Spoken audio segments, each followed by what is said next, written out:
Hello everyone, FTDZMMAY here. Welcome back to some more Bloons Battles 2, and as you can see here in the 1.10 update, Special Agent Jericho, aka Cobra, is coming to Battles 2. We finally got some Battles 2 exclusive content after like a year and some change. I guess you should say meaningful Battles 2 exclusive content. Anyways, what does Jericho do? You can send cheaper rushes and enhance natural balloons. So I think this is going to be the not offensive. I think this is balloon adjustment. Yeah, it's balloon adjustment and cheaper rushes. This always sounds nice. So it's definitely going to be a very aggressive aggro hero. You can also siphon away cash with the Seize Assets ability, and you can send an invulnerable decoy balloon down the track to distract your monkeys from your own rushes. So that will be pretty deadly if you can get that up by like round 13. And of course, you also have the hero ult Highwayman Jericho, which is able to steal chunk your cash with the stand deliver ability. And if your opponent can't pay, one of the towers has to be sold to pay for it. And of course, you have the misdirection ability, which is able to send balloons back at your opponent. So that would be pretty fun to kind of play around and kind of mess with. Also, a new map to Command Cobra being added. You can activate a panic button in the furniture to reveal more placement areas, including water.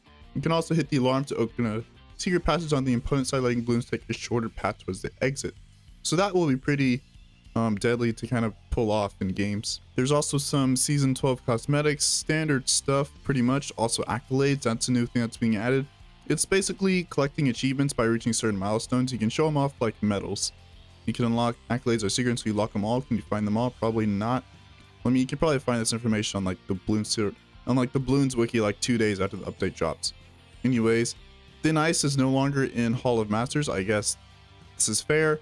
I haven't actually played Bloons Tower Battles 2 in a really long time, so I didn't actually get to play Thin Ice, but I mean, it looked like a pretty long map to me. So of course, moving on to balance changes, Bloons Sense Space Ceramics income was increased from 4 to 5, and the spacing was also decreased. And they're actually adding justification as to why they're doing this. That's a new thing that they're doing.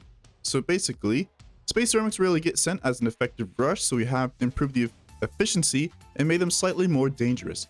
This will hopefully make them a more viable option for pressuring your opponent while it's building income. I actually agree with this change, as ceramics were never really sent unless you're running bomb. That's the only time I ever saw ceramics being sent. That's really the only time I ever sent ceramics myself, was if I was like facing someone who was running bomb. So that was really the only time I was actually sending space cerams. And you know, even then it was kind of eh. So for Boomerang Monkey, mob domination got decreased by 5k. The special Kylie mob damage has increased from 30 to 40. The justification is mob domination did not do enough damage to justify its high price tag, so it reduces cost and increases damage. I don't think this change is really going to do too much, because the special Kylie damage, this doesn't increase the damage of the main attack. It's only the long range boomerang that mob dom throws out that like sets balloons on fire and all that. That doesn't actually affect the main attack, which is I think what mob dom honestly needs as a buff, not the long range knockback effect. And decreasing by 5k, I don't think this is really going to do too much. It's 5k.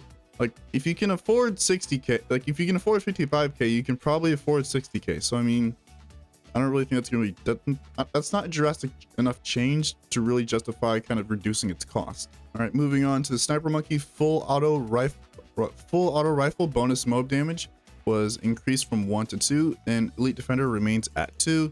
Bonus mob damage from 105 and 205 crosspath now applies to 104 and 204 crosspath. So full auto rifle will be pretty decent against single target damage. So I guess round 22 ZMGs is where it's going to excel. The justification for this is bottom path sniper. The bottom path of the sniper does not see much use in general, so we're increasing its mob damage in the interim ahead of more substantial changes in the future update. So it's pretty nice. They're kind of gearing up for kind of 1.11 or any other changes they want to do in the future. Quite nice. Monkey Sub Commander now increases the range of all subs by plus 20. Sub Commander Pierce increase for other subs is from 4 to 6. Sub has always been a popular tower, however, its bottom path has never been utilized much. I agree with this change. Like bottom path Sub Commander never sees any use.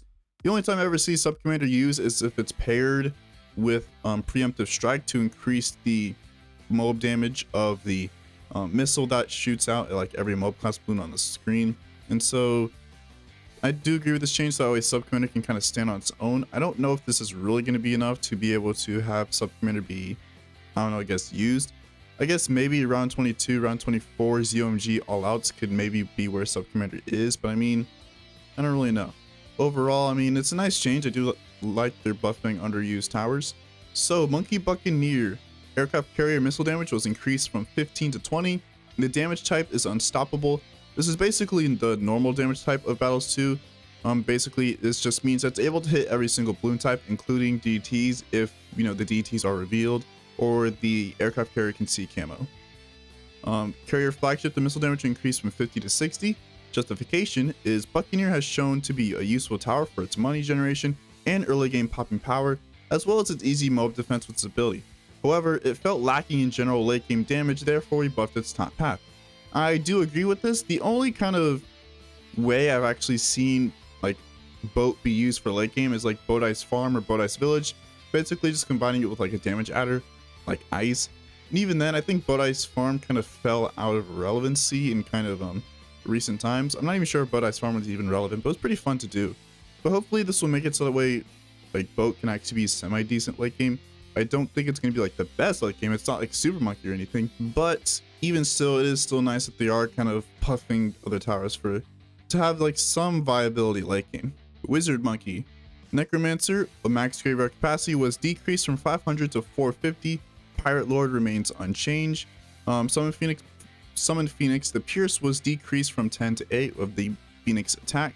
Wizards become one of the most used towers in all arenas, with Necromancer and Phoenix attack standing out as the strong points. I agree with these changes entirely. Wizard it's kind of a strange thing how kind of Wizard is at the moment. Wizard was one of like the most underused towers like when the game kind of released. It was really kind of just bad in general. Like, you know, there was a lot of bugs playing it. Mainly being Prince of Darkness not actually spawning BFBs when the game first came out. And Necromancer has been buffed significantly to the point where it's kind of unrushable in my opinion, especially when combined with Azalea with those +1 Pierce. Hopefully this producing up graveyard capacity will make it so that way it's not as strong against like early game rushes like, you know, 11, 13, 16, all these other rounds and all that stuff. Phoenix was also pretty good against like kind of rushes like, you know, fortified BFPs and all that. I'm not sure if reducing Pierce is really going to be a substantial change, but I guess we'll have to wait and see. So for Alt, Permanent range was decreased from 55 to 45. Justification is now that Permanent Brew has shown to be an incredibly strong and efficient upgrade in the late game, the extra range that this upgrade provides no longer felt necessary. I mean, I kind of disagree with this change just because I guess this is kind of a direct nerf to Ninja Alch because it's really the only time I ever see Alchemist being used. Yeah, there's Blood Alch spec, but I mean, only like one person plays Blood Alch spec, and that's Spoonal himself. But I mean, it's kind of disagree with this just because you're not always going to be running Heli when you're running like Ninja Alch. You know, some people might want to do like, you know, Ninja Alch Farm, Ninja Alch Sniper, and all this other stuff, Ninja Alch Boat. And you know, I feel like the extra range is still kind of necessary. But I guess maybe this will just make it so that way placement is more important with Permabrew. I still think this is a pretty large range, but I mean, I don't really agree with this, but I mean, Permabrew in general, it's kind of eh. I guess maybe kind of nerfing the potential of late game strategies that involve Alch. I guess that's the intent with this change. So for Spike Factory, perma spike damage was increased from 10 to 15. This upgrade very rarely sees use as outclassed by Spike Factory's other paths. I agree. I don't think this change is really going to help out Permaspike too much, just because the issue with Permaspike is you can't actually build up spikes for kind of counter rushes is the thing. In BTD6, you can stall out rounds almost infinitely, so you're able to place down a lot of spikes. In Battles 2, you kind of can't do that, as on certain maps, depending on where you play Spike Factory, it's either going to be hit by your player sent balloons, or it's going to be hit by AI balloons, both of which is going to eat into the Spike Factory pile. And so Permaspike just kind of suffers from the fact that it just can't really be fully utilized in Battles 2. I think this damage buff is nice, but I don't think it's enough to really make Permaspike actually be useful. I still don't think it's going to see too much change. So moving on to Engineer. Ultra Boost. The max Ultra Boost stacks per tower was decreased from 10 to 5. Each stack increased attack speed by 4 to 8%. For such an expensive upgrade, it takes too long to get the full effect from this upgrade, and so we have double the effect from each buff in order to help with this. I agree with this change. By the time you actually got Ultra Boost, the game was pretty much over, unless you were like doing like Bonanza or like late game playing with fire. And so I think this is a nice change overall to help you be able to actually utilize Ultra Boost in a realistic scenario, not just like kind of niche scenarios. Gwendolyn's base cost was reduced, Science Gwen base cost were reduced.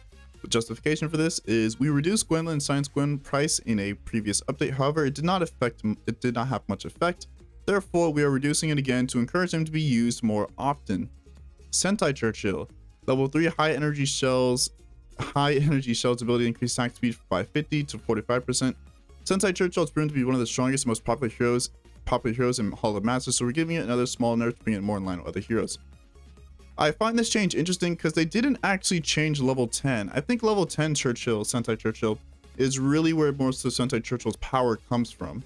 That ability has shown to be pretty strong against, like, you know, ZMGs and fortified ZMGs. But I mean, I guess maybe they didn't really see that as too much of a problem, but I mean, I guess this is nice overall. I mean, I don't know if like 5% is really make too much of a difference, but I mean, who knows? Might be. Cyber Quincy. Level 3 Cyber Shot ability duration increased from 2 seconds plus 0.5 seconds per level to 5 seconds plus 0.5 seconds per level. There was a bug with Quincy and Cyber Quincy where the ability itself had different duration from the buff it created, meaning the effect was always cut short even as we increase the duration through other balance patches. This has now been fixed and both abilities are lasting the duration we intended. This is nice. I don't think Cyber Quincy is still going to be too great, just because extra Pierce versus extra attack speed, you know, extra attack speed is what you're always going to want. I guess maybe against 13 rushes, Pierce would be better, but even still, I don't think this is really going to be enough to make Cyber Quincy better. Who knows, but I still think Cyber Quincy is still going to be one of the worst heroes in the game just because it's just kind of plagued with the bad ability. Regular Quincy level 3 rapid shot duration is 2 seconds plus 0.5 per level. This is not a change, but the bug we mentioned above meant that no previous change to Quincy's ability duration was actually applied. It's worth noting for future contact, so I guess this is pretty nice. Benjamin got some nice buffs. So the base cost was reduced from 1,200 to 1,000. Level 5, all banks earn income was increased from 5% to 8%. Level 9, all banks earn 12%. Wait, no. All banks earned was increased from 12 to 14%. Level 8 generates $400 per round now. Level 11 generates $600. Level 15 generates 1,000. Level 17 generates 2,000 per round. I think this is nice just because whenever I used Benjamin, I kind of felt like I didn't really gain too much more money over kind of normal other towers. So I guess it's nice to kind of bounce out Benjamin overall. I guess making banks more viable. I still don't think banks are going to be too great just because you are plagued with the fact that you kind of want instant money. And the sheer fact of the matter is banks are just too slow to actually be all that viable in my opinion. Doesn't it take like 8 rounds or something to kind of fill up from like empty to full? That's a bit too long, especially in a game where rushes come out a lot faster than they did in Battles 1. So you unlock the Bloons a whole lot earlier. So banks, it's kind of hard to invest in money into a bank when you kind of want that instant income. I feel like by the time the bank's full, you could have already gotten like a BC. DJ Benjamin also saw similar buffs, so I guess let's read justification.